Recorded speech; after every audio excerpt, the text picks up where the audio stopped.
Good morning and welcome aboard. The good ship Rising is chugging along. We've got calm waters ahead, open seas. Isn't that wonderful? That was a more flamboyant introduction than yesterday, Robby. I'm in a very nautical mood again because of this book I'm reading about the Arctic expeditions. That's a good thing. And talking of Arctic matters, temperatures have improved slightly. It was very cold yesterday. They were gaslighting us by saying that, oh no, it's always this cold. What are you talking about? It's all in your head. You're making it up. It was and not. We said lies, and we found out that it was colder than it should be. And now it's heating up, so we're happy enough. We're just fine now. Coming up on Rising, The View's Sonny Hostin confronted Senator John Fetterman after he voted with Republicans to reopen the government. Also, President Trump and Transportation Secretary Sean Duffy exchanged some tense words online over the shortage of air traffic controllers and other flight issues. And after the verdict in E. Jean Carroll's case against Trump was upheld twice, the president feels he's left with no choice but to appeal to the Supreme Court. But first, Robby, get us started. What is on your radar? Well, affordability, affordability, affordability. That is the word on everyone's minds. I'm glad I pronounced it correctly 3 times. Democrats performed well in last week's elections by focusing on this very theme, which encompasses housing availability and inflation and education costs and childcare and healthcare and so many other things that we're talking about. Now, when they discuss affordability in vague terms, Democrats are even able to avoid the toxic infighting between their progressive left and their moderate factions. No need to relitigate democratic socialism as long as you're sticking to high grocery prices, rent, and so on. The right, the political right, needs to come up with its own answers in terms of the affordability crisis. Here was conservative news host Ben Shapiro offering up one view. If you're a young person and you can't afford to live here, then maybe you should not live here. I mean, that is a real thing. I know that we've now grown up in a society that says that you deserve to live where you grew up, but the reality is that the history of America is almost literally the opposite of that. The history of America is you go to a place where there is opportunity. And if the opportunities are limited here and they're not changing, then you really should try to think about other places where you have better opportunities.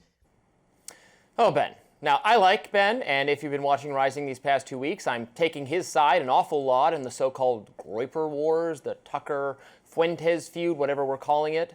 And I even agree with him, if you want to get technical about it, that voting with your feet is the best response for young people to dwindling economic prospects. It's absolutely true. If New York or California are becoming unaffordable or unlivable because of failed progressive policies, then try out a saner city or the suburbs of a city in the Sun Belt or the Midwest, where I'm from. This is a viable option for more and more young people as work increasingly does become remote. That has downsides, but one of the upsides is this. Now, I know living in an expensive city can feel like a must, and for many young people in certain fields like national media or politics, it is a must. But there are a lot of careers that can be done perfectly well from home, from remotely, in a comparatively affordable suburb. Go give it a try. If you like it, get married there. Start a family. It can be a good option. Shapiro is also right that this has been the American experience since the founding of our great nation, even before. As more land became available to the West, Americans moved that way in search of new frontiers, opportunities, and they formed communities there. We should channel the spirits of our ancestors and do the same. There's a great, comparatively empty interior for this country that's just waiting to welcome young people seeking affordability. The political figures who run those areas should work to make them more enticing to young people. Now, all that said, Shapiro's advice probably sounds like a bit cold and unhelpful for the many, many young people who are frustrated with the Trump administration and perhaps the GOP more broadly for failing to deliver on concrete policies that will make life easier for the people who voted for them. In fact, Shapiro has had this argument before with Tucker Carlson, who made the following point. If you wake up one morning and you find yourself in a society where 23-year-olds with 4-year college degrees and like initiative who aren't smoking weed every day, if they can't make enough to buy a car, much less a home, much less get married, much less have children, then why should you be surprised when half of them say they prefer socialism? Now, that debate took place almost a decade ago, and I think Carlson's point probably resonates with quite a few young people. So let's not be content to say, go west, young man. If we're going to make things better in the here and now, the GOP must champion affordability. We can't yield that to the Democrats. Thankfully, the answer to the affordability crisis is for the GOP to deliver on the promises it's been making for years or even for decades. For instance, The higher education system is not working for young people. College has become an expensive credentialing system that wastes some of the most productive years of young people's lives, fails to prepare them for relevant work, and then straddles them with unsustainable debt. Let's scrap all that. The federal government should stop subsidizing student loans, which have only encouraged universities to raise tuition. Instead, compel the universities to lower their tuition if they want to qualify for research dollars. How about that? If anybody's paying off the debts of college students and graduates, it should be the colleges themselves, not the taxpayers. Making housing more affordable, even easier. Just build more of it. Build, build, build. Build more housing. We need to vastly expand the supply. Cut red tape, kill off zoning laws, ignore the complaints of NIMBY neighbors who are afraid the tall building will ruin the village's precious rustic charm. No, we're done with all that. Same goes for food prices. We know why they're out of whack. Not enough trade. The administration has been too focused on using tariffs for perhaps justifiable national security reasons, but the consequence is everything's becoming too expensive in the here and now. GOP voters might punish the party come midterms if the administration doesn't pay better attention to their concerns. Young people in particular might punish the party. A lot of concern is being paid to older voters to make sure they still get Medicare and Social Security. You know who isn't getting entitlement right now? Gen Z. Trump overperformed with this generation in 2024. He certainly owes them something. And Niall, that's in the background of this sort of ideological feud taking place between Tucker Carlson, Nick Fuentes, those type people, and Ben Shapiro and others on one side. You know, it's about Israel and anti-Semitism and racism and other things, but it is also about a frustration that disproportionately young conservative men have right now with the GOP and with Trump.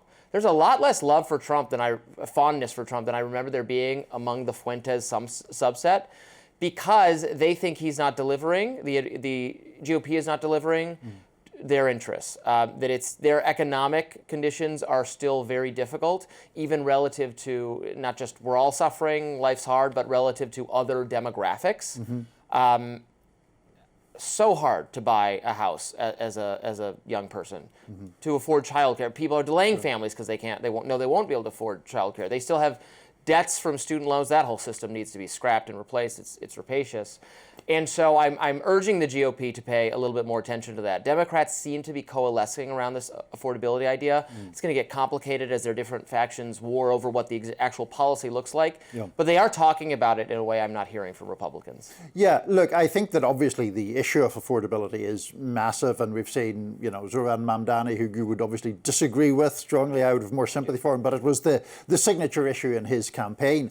I think the point about the Shapiro clip that we played and the sort of uproar that followed was, I think, to do with just a perceived lack of sympathy or empathy in his part. It's just like, well, if it's too expensive, you should just move. Some way that's just his tone. He just comes across that way, robotic a little bit. He does, I think, to a degree, but I think the problem or the danger in that approach, whether it's Ben Shapiro or anyone else, is you can sometimes seem to be sort of jumping past the actual issues. Right. And just to mention one that I think is more prevalent, being mentioned on the left than the right, is just the increasing corporatization of rental accommodation for people. I was looking up, as I was listening to your radar, stats where the biggest corporate landlords in the country have like 100,000 units and upwards. So these are not situations where it's very expensive to live in New York because a lot of well-paid people are there and they pay more for rent. It's to do with a broader pattern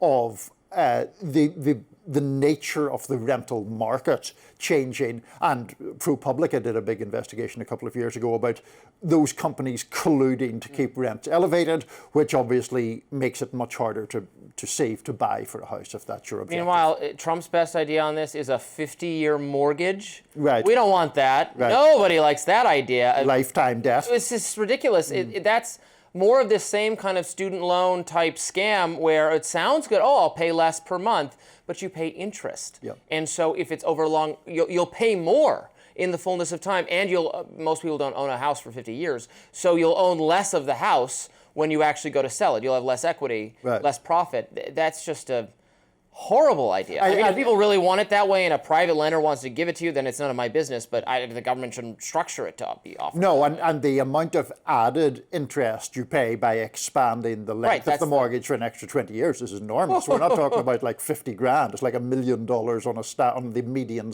priced house of interest if it gets elongated to that degree. Yeah, we need to get away from that. You need to, again, that's more price disguising, more confusion. Buy something and then own it. That is the dream of young people. It's a realistic dream. It's what the generations before them have wanted. And it is true in some cases economic prospects dwindle in your hometown or the place your family grew up, and you got to move somewhere else. To the extent we're all immigrants at some point, that's a choice our grandparents or great-grandparents or great-great-grandparents made from the old country to here. So that is true, but that idea should be presented a little less callously, I think, and we should also work to improve things now. Agreed. Coming up, Democratic Senator John Fetterman explains why he voted with Republicans to end the government shutdown. We'll be right back.